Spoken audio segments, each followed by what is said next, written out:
Setelah hening sejenak, Sukong tiba-tiba gemetar, dan pedang besar di tangannya sepertinya akan diayunkan untuk melawan Feng Tianxing dalam pertempuran hidup dan mati.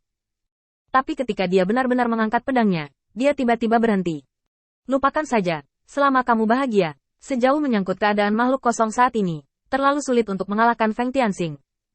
Tidak peduli betapa memalukannya dia saat ini, dia tidak memiliki kemungkinan untuk melawan sama sekali. Terutama setelah disiksa oleh Feng Tianxing, Goudaner sangat jujur. Feng Tianxing diam-diam meraba-raba dagunya, menatap Goudan, berpikir bahwa dia harus menjelaskan situasi saat ini dengan jelas kepadanya. Meskipun orang ini untuk sementara menyerah, tetapi tidak dapat dihindari bahwa akan ada saatnya otaknya tidak bekerja dengan baik. Ya Tuhan, aku perlu membawamu untuk melakukan satu hal sekarang. Jika kamu bisa melakukannya dengan baik, aku berjanji tidak akan menyalahgunakanmu tanpa alasan di masa depan. Tentu saja, jika menurutmu kondisi ini tidak baik, kita bisa ubahlah. Telur anjing, teriakan ini langsung membuat hati kosong di depannya berdarah. Ini Goudan lagi, kenapa disebut Goudan? Segera menggelengkan kepalanya. Saya kira soal nama masih bisa dinegosiasikan. Feng Tianxing langsung berdiri, menggerakkan bahunya, dan tampak diam. Goudan langsung panik, dan dengan cepat mengendalikan tubuhnya untuk berlutut di depan Feng Tianxing, memohon dengan wajah memelas. Tuanku, saya salah, saya benar-benar tahu kesalahan saya. Anda memanggil saya anjing. Tidak, saya anjing. Anda benar. Melihat bahwa Feng Tianxing sudah menggerakkan pergelangan tangannya, Goudan meledak dengan seluruh kekuatannya dan menggeram pelan. Aku benar-benar salah. Bentak.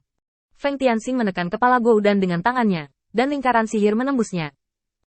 Meskipun aku tidak meragukan kesetiaanmu sekarang, tidak ada yang bisa mengatakan dengan pasti apa yang akan terjadi di masa depan. Jadi untuk berjaga-jaga, aku akan meninggalkanmu sebuah trik. Tentu saja, hal ini hanya akan terpicu ketika kamu ingin mengkhianatiku.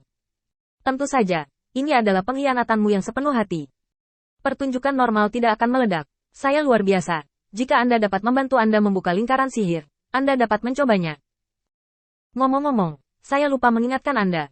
Seharusnya tidak ada lingkaran sihir yang dapat memenjarakan tubuh sadar di dunia sekarang. Ada setan yang bisa melakukannya, tapi kehampaan juga tidak bisa. Goudan tertegun sesaat, dan mengangguk cepat.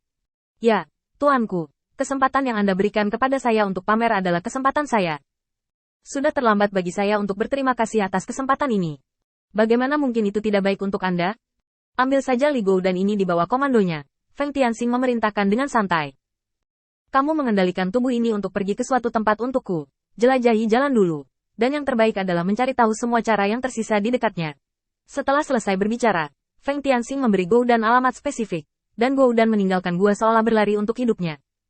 Setelah dia pergi, kepala pasar gelap datang ke sisi Feng Tianxing dengan wajah muram, dan menjawab dengan suara rendah.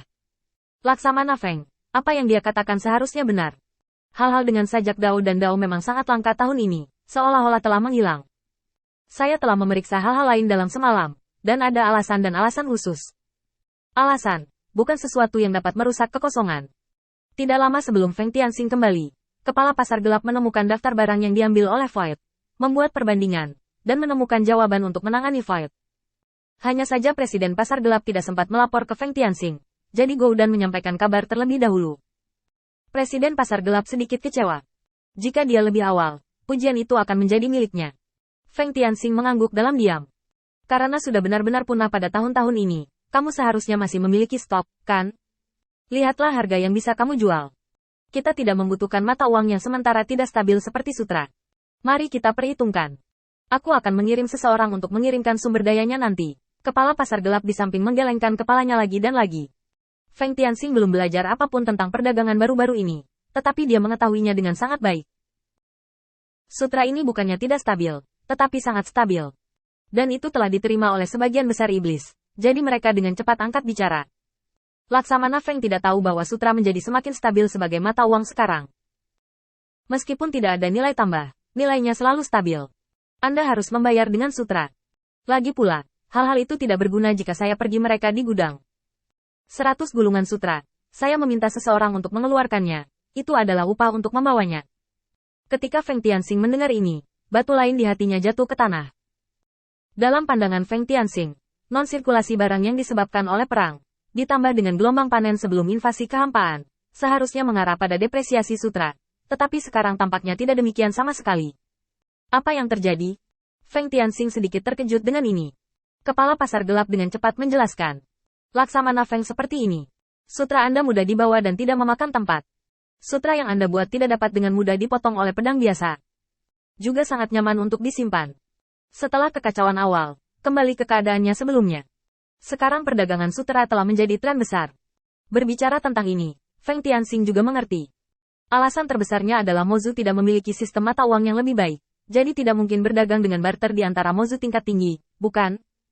Setan yang bisa menggunakan sutra membutuhkan mata uang jenis ini yang paling mudah dibawa dan disimpan, dan tidak masalah bagi setan yang tidak bisa menggunakan sutra di bagian bawah. Sehingga harga sutra masih stabil. Feng Tianxing mengangguk.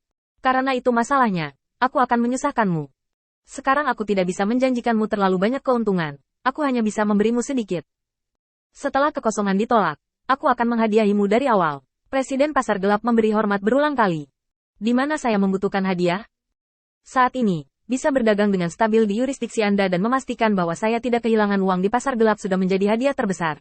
Presiden Pasar Gelap benar-benar nakal, tetapi dia bersikeras. Feng Tianxing secara alami tidak punya alasan untuk menolak. Bagaimana dengan ini? Saya akan membiarkan Anda mendapatkan 100 sutra sebagai hadiah untuk mengangkutnya terlebih dahulu. Dan saya akan membiarkan Sudu mencatat sisanya di buku kredit. Di masa depan, jika Anda menggunakan kontribusi Anda untuk mengalahkan Void, Anda akan dihitung sebagai kredit. Setelah mendengar ini, Kepala Pasar Gelap dengan bersemangat bersujud kepada Feng Tianxing. Terima kasih, Laksamana Feng. Kredit mungkin tidak begitu menarik bagi iblis biasa, tetapi ini adalah pasar gelap, di mana ada terlalu banyak barang kotor. Bahkan iblis tingkat tinggi tidak mau menghadapi dan menggunakan kembali orang. Selama Anda memasuki pasar gelap, pada dasarnya batas atas adalah posisi Presiden Pasar Gelap, dan Anda tidak dapat maju lebih jauh. Sekarang, Feng Tianxing memberinya pujian karena memberinya kesempatan untuk menikmati posisi resmi di antara iblis.